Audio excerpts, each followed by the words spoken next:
Hello and welcome to the Property Podcast. It's episode 304 and this week we are making our 2019 predictions. We'll be giving you our best cities to invest in, we'll talk London, and we'll even make a prediction on Brexit.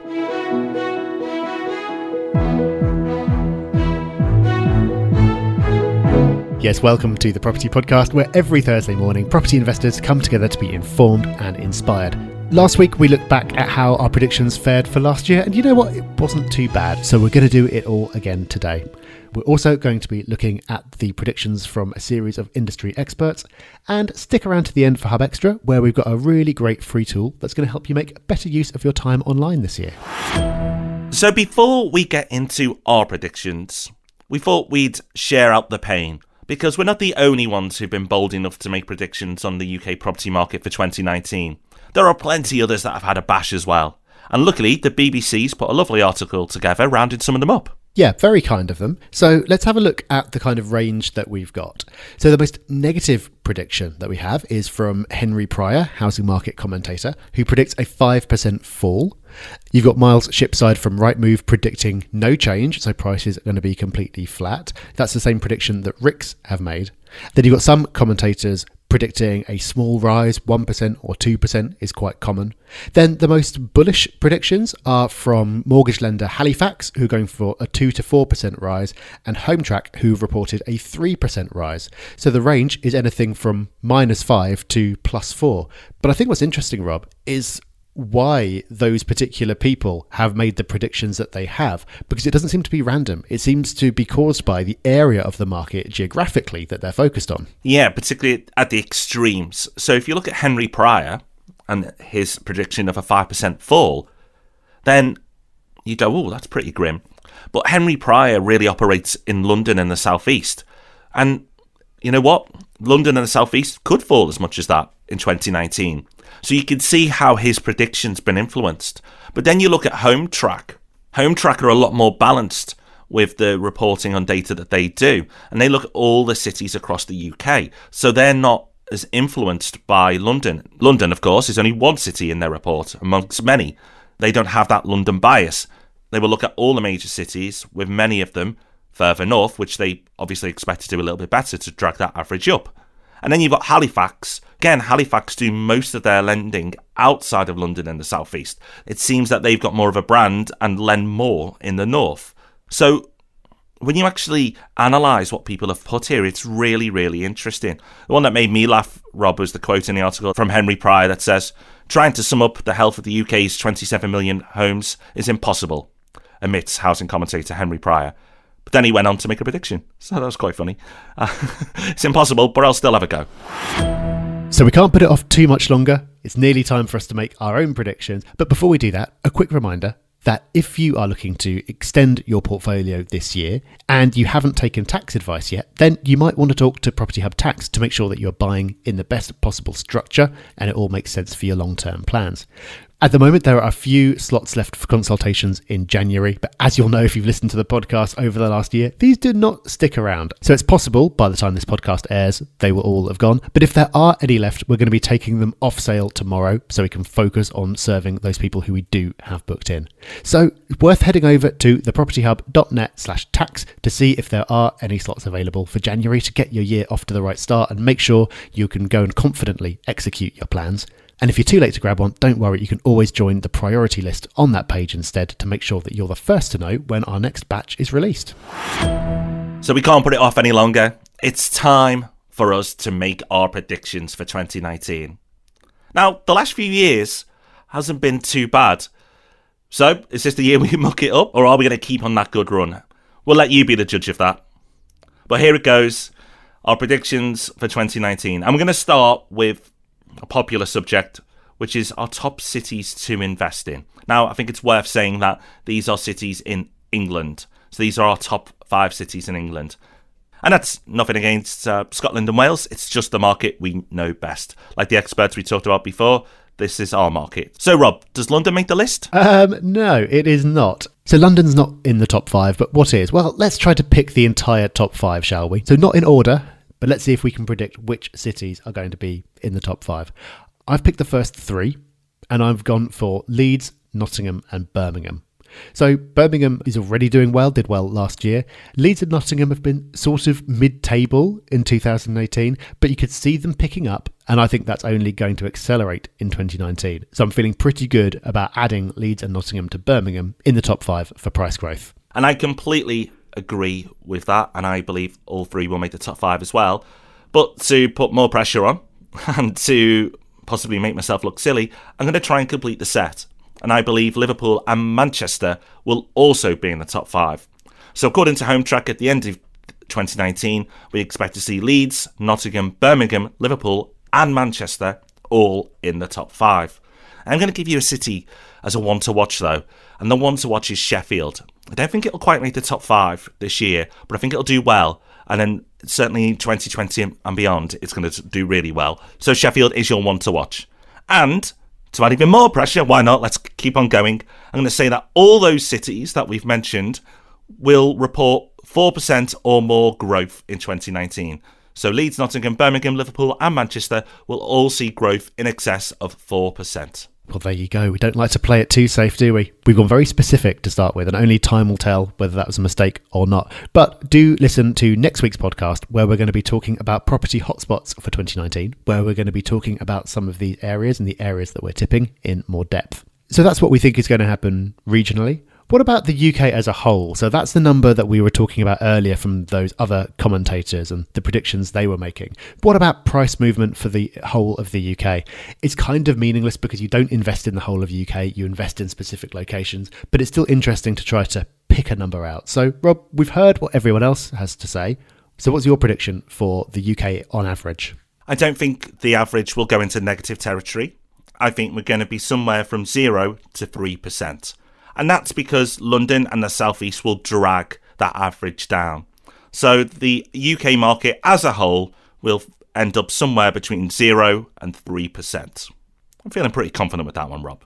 Well, you're right to feel confident because you've given yourself quite a range. I'm going to go a bit more specific, and I'm going to say that it's not going to be negative, but there's going to be no more than 1% growth nationally. So somewhere between 0 and 1% growth for the whole of the UK. So I'm not giving myself a lot of wiggle room there. You have been bold. Well, let's see if any shocks come up when we discuss London. What have you got? What are you thinking?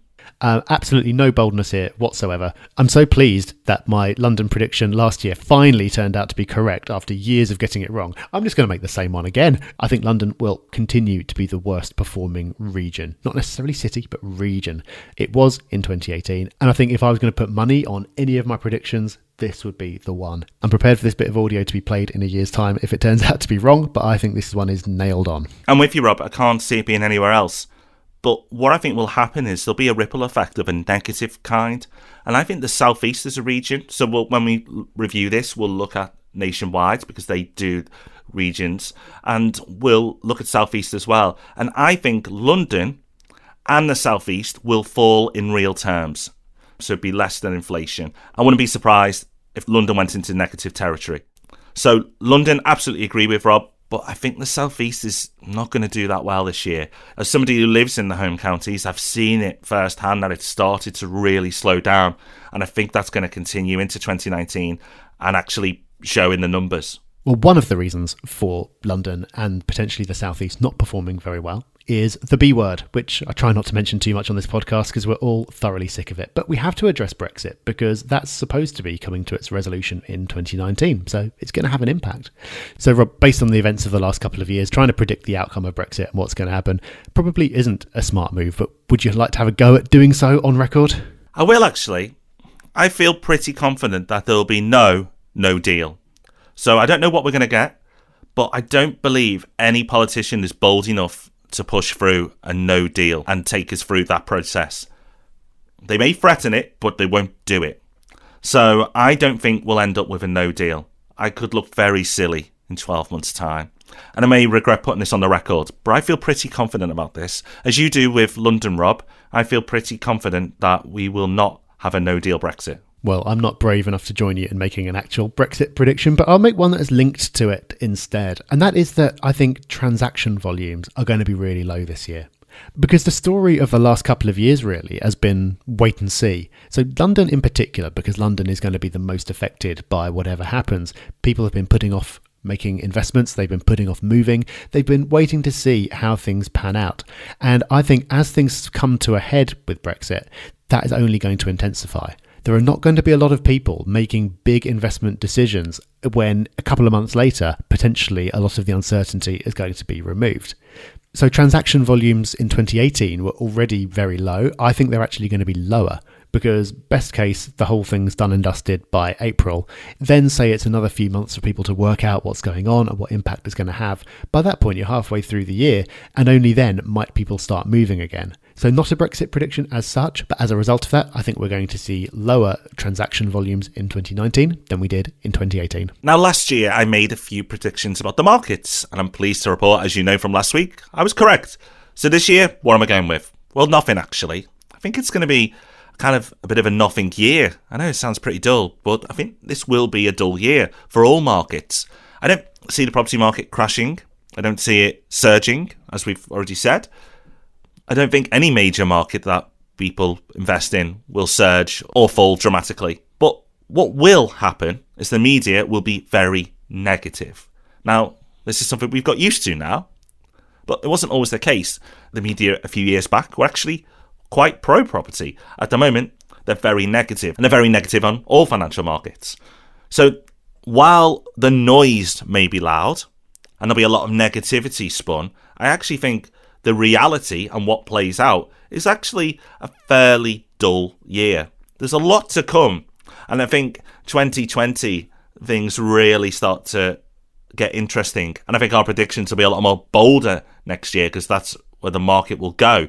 But if 2018 was the year of the mid-cycle wobble, 2019 is the year of the settle for me, and people reassessing of, all right, where are we? And I think once Brexit's out the way, people will start to warm up to investing again. That'll be right towards the end of the year, which means 2020 should be pretty positive. But I'm not going to be that silly and start predicting 2020 levels of growth. So you might think, hang on, this is the property podcast. Shouldn't we be sounding a bit more enthusiastic about property? We're saying some regions are going to fall nationally. The best prediction we've come up with is 3%. I've said 1%.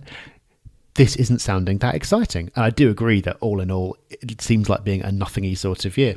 But there are a couple of points to make on that. The first, of course, is that property is a long-term investment. If you are investing based on what you think is going to happen in the next year, then you're doing something wrong. It's about what property will do for you over a number of years. And just because we think that this year is going to be a bit nothingy doesn't mean we're any less enthusiastic about property in the long term. The other thing to say is that there are opportunities in all types of market. And I think there's a big opportunity in 2019 for cheeky deals. I think there could be some really good deals to be done, especially in the first half of the year. And that's linked to what I said earlier about transaction volumes and people putting off moving and putting off investments until they know what's going on. Realistically, the only people who are selling their properties right now are those who have to. Most people, if they can, wait and see how things pan out, they will. So if they're listing their property, it means they need to sell it.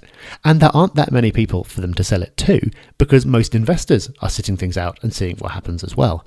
That means I think there could be bigger percentage discounts to be had this year, especially in the first half of the year, than there have been in a long time. That's not saying that your offer of 15% off is going to get accepted straight away and they'll be biting your hand off, but as we always say, if you keep following up and you keep coming back round, you might find that vendors and estate agents are being a little bit more friendly and accommodating than they have been in recent years. I completely agree, Rob. And the other thing to take into account is that there are areas that are going to do really well this year, but the market is going to be asleep. So while most people are going to switch off, we've talked about Leeds, Nottingham, Birmingham, Liverpool, Manchester, and maybe Sheffield, all are cities that we expect to do well. And I've said I see them all growing more than 4%, which is a lot, especially in this market. Some of them could do significantly more than 4%. I feel I'm playing it safe. So while people are asleep, you need to be awake, you need to be alert, because in the coming years, everyone's going to be awake and everyone's going to be alert. So 2019 is the year that you need to be strategic, you need to be alert, and you need to take action, because it's not always going to be this good for property investors. I know, right? It sounds like it's pretty negative, the market. But actually, while people are asleep and while the media is negative, this is a great time to be an investor. It's when everyone's hyped up about property and super infused that it's harder to operate. This is a great operating year for property investors. So 2019 is definitely a year to be excited about. So it's that wonderful part of the week where we acknowledge a hubber or two for their wonderful feedback. And we're going to continue to do that, but we're going to encourage you to do something a little bit different in the future. We love it that you love the podcast, and we've got more 5-star iTunes reviews than any other business podcast, and that is down to you supporting the show, and thank you so much. But what we love more, and we've mentioned, is your success stories. We want to know the action you've taken. We want to know how you've put this into practice. So please, moving forward, if you want to say something nice, thank you, that's lovely. But what we really would love to hear is how you've put this into action. So if you haven't left a review yet, don't worry. Instead of just saying something nice, tell us how you've used it, and that will really, really make us feel good. It's a great way of saying thanks. And another great way of saying thanks is to tell people about the podcast. Please share it. That's probably the best way to repay is to let other people know so we can spread the message further and get this knowledge out there. So please do share the podcast. If you speak to anybody interested in property, get them to get their phone out and subscribe. So first up this week, we've got Party Marty, and Party Marty says, I think these days we can all be guilty of sometimes not recognising how lucky we are to have free podcasts like this. I listen, I attend the meetups, and I think you guys are doing a tremendous job and fully deserve the positive feedback and success you have had. Well done, and thank you again, Party Marty in Bournemouth. And Kevin says, hi Rob and Rob, I've long overdue to giving you a 5-star review. I've been listening to your podcast for a couple of years, and even though I've 20 years of experience as a property investor and landlord, your podcasts help grow my property knowledge. I've mainly invested in and around where I live in London. However, you've inspired me to buy 2 properties in Manchester and 1 in Liverpool, and I look forward to seeing the ripple up there. Each podcast is informative and interesting. Keep up the great work. And that's what we love. Thank you so much, Kevin. Thank you for telling us how you've implemented the knowledge, and well done for getting out your comfort zone and looking at different areas. Okay, it's that time of the show just before we draw to a close where we give you that little bit extra. This is Hub Extra, where we give you a resource, a tip, a quote, something to help you with your investments. And it's all backed up by the Hub Extra email, which hits the inbox of Property Hub members every Friday morning. This week, we've got a browser extension for Chrome. We've had a few of these before, and if you are a regular listener, you'll also know that we're a fan of productivity and tracking your time and making sure that you're making best use of your time. And that's what this resource is all about. It's called Intent. The website is browsewithintent.com. And what it does is sits in the background and tracks how long you're spending on various websites, and it divides those automatically into categories. So it's got a category for messaging and for work and for email and for video and things like that. And then every week on a Sunday, it prompts you to review your activity for the week. So it will show you charts of where your time's gone on various different things. It'll show you patterns throughout the day. So you might see you're working lots in the morning and watching quite a lot of videos in the afternoon. And it asks you how you feel about those patterns. So it's really nice because you have to make no effort whatsoever throughout the week. Then once a week, you're prompted to confront where your time has been spent. I've been using it for a few weeks, and I've found that just that act of reviewing it weekly and being forced to think about it has actually helped me to change my behaviour and make myself use the internet in a more productive way without having to actually consciously expend any effort. So if you do spend yourself sometimes wondering where your days go and thinking that you're probably not using your time as wisely as you could be, then I think this is a really easy and effective way of seeing if you can make some positive changes. And it's free. For iPhone users, this may sound familiar. With the latest iOS software update, they now send you a weekly report with how you've used your phone, which it can let you know is pretty distressing. When you actually look at the amount of time you've actually spent on your phone, you're like, wow, there is life out there beyond the phone, surely. So to extend that further, this sounds like a great extension. All right, so we've made our predictions for 2019 today, but we'd love to hear yours. What do you think? Which of our predictions do you agree with, disagree with, and what would you like to add to them? We would love to hear from you, and you can reach us on Facebook, Twitter, and Instagram at Property Hub UK. And if you want to know how we might be able to help you with your investing this year, then we'll let you know a little bit about what we get up to away from the podcast on our monthly Discovery webinar. You can find out when the next one is and book your free place at thepropertyhub.net/discover. So that's it for today. We'll be back on Tuesday with Ask Rob and Rob. We'll see you then. Bye-bye. Bye-bye.